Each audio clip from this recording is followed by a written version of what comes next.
Добрий день, everybody. My name is Hideouts, and this is a special video like no other.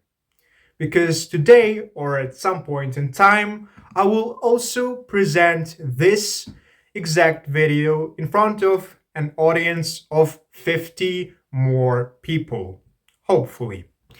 And I made it for our academic public speaking class specifically, and we are free to choose our own topic. So I obviously chose gaming, but not just gaming in general, but something I'll tell you in just a minute. I chose gaming because it lies very close to my heart and I'm very experienced in it. I'm only 20 years old, but I've been gaming ever since I can remember, which is 16, if not 17 years ago. And the main point of this video is to convince you, my dear viewer, that gaming is a hobby, just like reading books, doing sports, or listening to music. And it's not an activity that only childish people take part in. It's something that you can enjoy throughout your whole life, just like Lego. And you don't need to grow out of it. But you may need to take a different approach on it so that gaming remains a healthy hobby. That's why I called this video in the thumbnail HGH for adults. And HGH stands for Healthy Gaming Habits. If you have never heard about it before, it's okay because it's not a common term. I kind of came up with it. And right, another thing I would like to talk about is that idea that gaming is not fun anymore. And I obviously will try to prove the opposite. Because you see, I've been noticing a lot of videos on YouTube titled Gaming is Not Fun Anymore. These are usually commentary videos, and people play some game in the background. And ironically, that game is usually the reason for their burnout. So, without any further hesitation, let's start with tip number 0, setting the limits. I called it tip number 0 because it's pretty obvious, I guess. And apart from that, it's also fundamental. I really suggest that you shouldn't play more than 2 hours a day. And if you play for 2 hours in total, it's better to take breaks. For instance, you can play for 1 hour in the morning or in the afternoon if you have a chance, and then play for one more hour in the evening. This way, you will have enough time for other activities, like work or spending quality time with your family. Gaming only becomes an addiction when you substitute every other activity in your life with playing games, and when it hijacks every aspect of your life, disrupts it. You are only addicted when you see gaming as a sort of escapism, not when you're trying to sense any meaning in it. Because you may still want to talk about gaming all day. It may be the only interesting topic for you. But that does not mean that you're necessarily addicted. I personally like reading books, but talking about them just doesn't appeal to me. Well, with that, I would like to proceed with tip number 1, and it's finding intrinsical motivation. It's a fancy way to say play for fun, not just for the sake of earning a reward. It's not about winning, it's about fun. A virtual external reward like becoming top one in the leaderboard, scoring the highest number, or the biggest number of points, or finishing the car race first and then getting a medal. Many games are centered around doing thing A and then obtaining thing B. So it's natural. Your brain releases dopamine that makes you feel that sort of pride and self accomplishment, but you should not always seek the victory. Most people play games just to relax. Honestly, I think that it's always been the primary goal of gaming. But when getting a win becomes the main task, the joy that you get from the game quickly dries out. And let's see.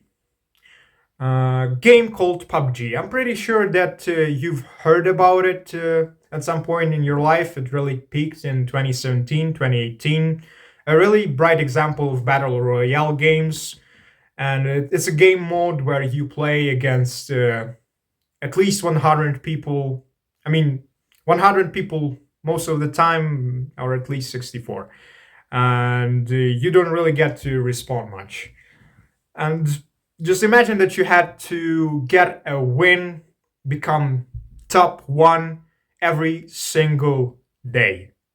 And trust me, getting that win is extremely hard. And that way it would feel like a nightmare. So, how about shifting your interest? How about you played the game to admire the mechanics, admire the reload animations, the weapon models, the realism, the scenery, and the graphics? This game has beautiful graphics, I must say. And this way, you are sure to have fun. You can play for just 1 hour and you're not obliged to win. By the way, if you don't focus on winning, you may win when you least expect it. Just because you don't set it to be your main aim and because your brain is not under constant pressure. And now it's time to talk about tip number two. I'm pretty sure that you've seen this image somewhere on the internet. And as you have already guessed it, it's about completionism. You don't have to complete a game 100%, which is get all the achievements, unless doing so actually brings you fun. Another example, Hotline Miami. Both parts. Once in a lifetime experience. Really love the soundtrack. I also like it for its stealthy approach. Even though doing combos rewards you with a higher rating and getting the highest rating gives you an achievement. But what are achievements if not mere pictures on the screen? A couple of pixels in most games. Uh, Surprisingly, this game actually mocks you for getting all the achievements. I honestly can't think about any other game that does that, but I like this idea. So the developers themselves actually want you to focus on the incredible story, on the plot. And I did a mistake I tried to 100% the game and I quickly realized that perfecting these levels, it's not just unfun, it's also pretty exhausting. So I'm glad that I quickly realized it, otherwise I would just go straight from loving that game to loathing it completely. And that's the last thing that I would want to happen. But uh, despite f- uh, despite the fact that I saved my great memories, yeah, I just want to tell this little thing. It's not just about completionism. Life may not always go as planned, right? And there may be moments when you abandon the game halfway through. Let's just imagine it. And you may still have fun memories. But if you don't feel any fun from the game, if you cannot extract any fun from the game, no matter how many times you change the approach, you may. That's when tip number three comes in handy. And tip number three is all about knowing when to let go. When a game is draining you, when it brings you zero fun whatsoever, you know it's time to move on. Especially when you've been stuck for days, trying to earn some pointless achievement, trying to get a win or beat the hardest boss in the game while your mind already wants to play something else or do something else. Um, well, let's just admit it. It may be a hard pill to swallow. I also had to get over it. But many people, most people, just don't care about your achievements, about my achievements. Um, it may sound offensive, but it's true. Would you care about what a man 500 miles away from you had for breakfast? Probably not. And it's okay. And for this very reason, I consider gaming a rather individual thing. And by that, I mean that uh, you can take advantage of it by setting your own rules. You are the one who gets to decide it. You can have your own ways of having fun. And fun should be prioritized. And I know sometimes it may be rather hard to quit, especially when you've invested so much time into a peculiar game and then you realize sooner or later that you actually hate it. And trust me, you can quit anytime. It may be hard at first, but you will succeed. It's just important not to get trapped in that mindset that sounds like I have spent so much time playing this game that there is no going back. I must keep playing the game because if I quit it now, it all will seem pointless. And trust me, it's not pointless. It's just a part of your experience. An experience, as every experience proves, may not always be positive. On the other hand, if you feel like a game is tiring you off, but you think that after a couple of years or months you want to play that game again, you are free to do so. I'm not saying that you should quit playing a game after an exact number of hours, but you should trust own your own mind. If you know that you're not gonna have any fun, then better not get back to that game. Better not get pulled in. And yes, mental health should be prioritized. And now it's time for our final tip, which is tip number 4. Do not chase the trends. We have kind of entered the dark age when it comes to multiplayer games. That's why this tip may be especially relevant to you, because I have personally witnessed how a couple of games in the recent few months, they existed only for a few months, but then the developers all of a sudden decided to shut down all the servers, and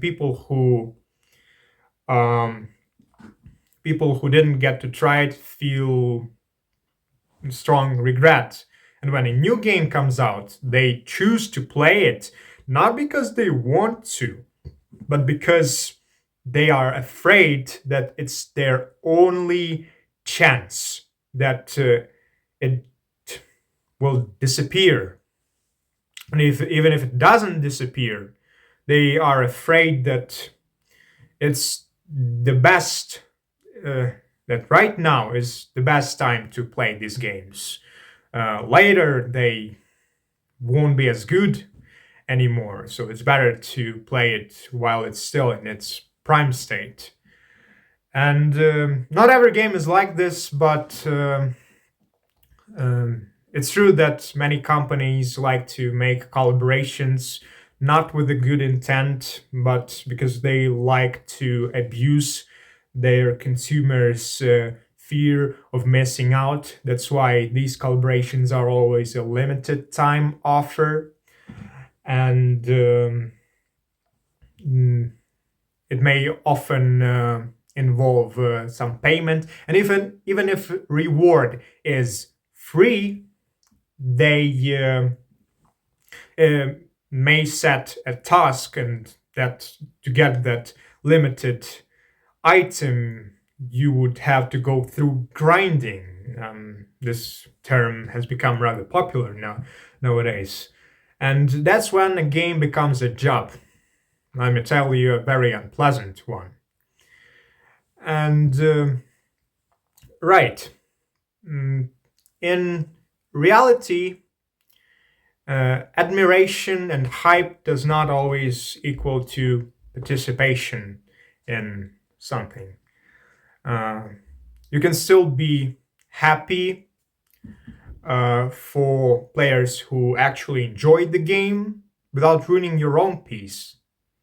So there is no need to jump on that hype train when you do not know when it leads, because otherwise you will again play a game when your mind tells you that you want to play something else, but you're simply afraid that you will want that little thingy in the future, but in the future it will no longer be available. Oh, I have almost forgot. It's also concerning tip number 3 that we have already gone through. One of the mistakes that I have already made is trying to constantly search for the perfect game. And you shouldn't really do this. Trust me. Perfect game that I would dedicate most of my time to.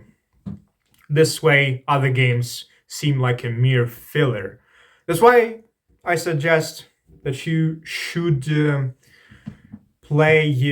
experiment a lot and play different genres so that every game feels significant. Okay, now we're turning to the tip number 4. Another thing is playing only the games that are the most popular at the moment. And let me tell you, it's just warping of numbers. Because one of the best games that I've played in my life, a personal favorite called Manuland, which is now known under the name of Anti-Salt. I honestly, when I joined it, it only had around 320 players, but it didn't prevent me from improving my pixel art skills, exploring new worlds, creating new worlds, meeting new people, and making great friends and having great conversations. So, many people just play only the most popular games because they feel like otherwise they won't be cool. But being cool in gaming is a rather subjective thing. What some people find cool, others don't. Or they are afraid that they won't be accepted by the community. And you do not need to. Many games are really great, but they have an awful community. And the more popular they are, the higher the chance of having a toxic community, or at least a community that mostly consists of toxic people. And it's only natural because when a game has like almost 200 million current players, like Counter-Strike 2, It's not possible for a group of 2 million people to fully consist of kind hearted people, people who are caring and sympathetic. And I've always been that kind of guy that does not really belong to any kind of community.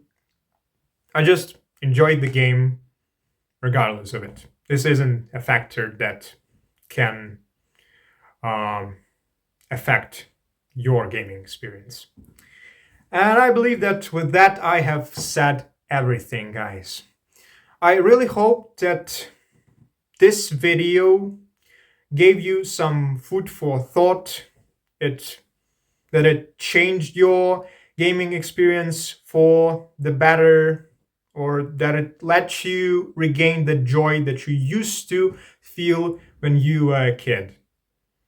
I really thank you all for watching until the very end. Have a wonderful day, and as usual, stay tuned for more. Bye.